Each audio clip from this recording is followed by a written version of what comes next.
I regularly get questions about attention deficit hyperactivity disorder and can we use a heart-based approach to work on this biological challenge? The answer is yes. Let's talk about focus. There's three main problems that come with ADHD. One is lack of focus, two is impulsivity, and three is high energy.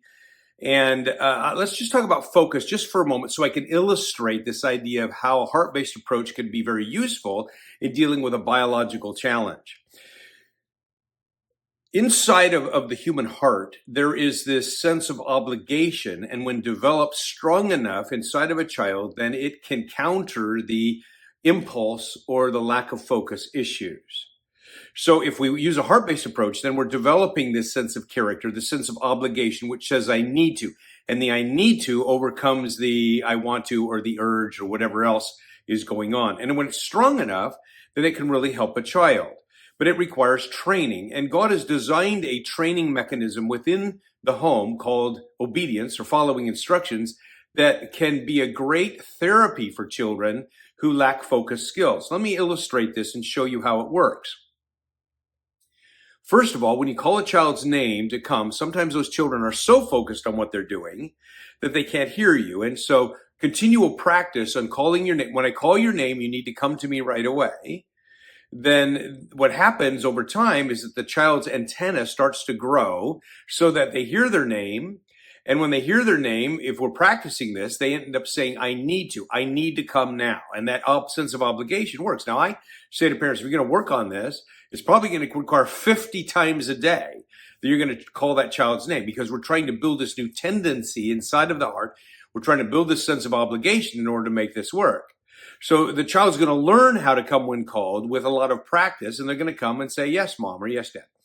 Then when you give the child a task, this is where the focus takes place. That child needs to complete the task and report back. It's a cycle. Repeat the task and report back until you're released. The obligation stays on the child's heart until they complete the task, and then you release them and you say you're free to go. This is a conscience-related therapy that we're working on with a child. And so at first we start small. I would encourage you to use those words because they're conscience related. You need to take the shoes from the front door and put them in the bedroom now. And as a child goes to do that, a child who lacks focus would easily be distracted by a color on the wall or a game that's being played somewhere else or anything. And so you're using this sense of obligation to strengthen that. So you're reminding the child by saying something like, I'm waiting. And so, oh yeah, I need to stay on task. I need to put the shoes there. And then I need to report back.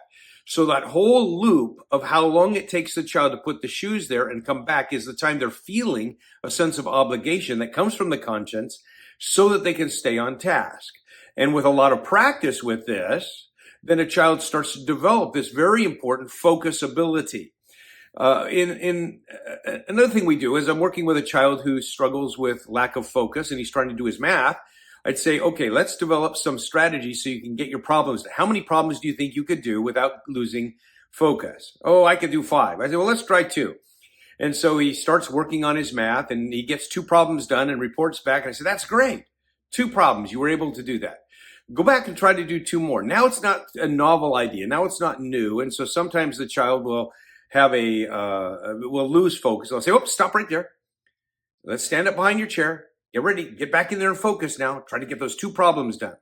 We also develop some other solutions like because the child easily, if he looks around, gets distracted, then one of the tools you can use is keep your eyes focused on the page while you're working on those problems.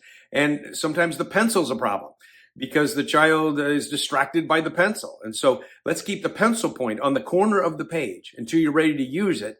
In this way, we're increasing the obligation, we're increasing the focus ability for a child who has ADHD. It reminds me of the training mentioned in 1 Corinthians 9:25, which says, everyone who competes in the games goes into strict training.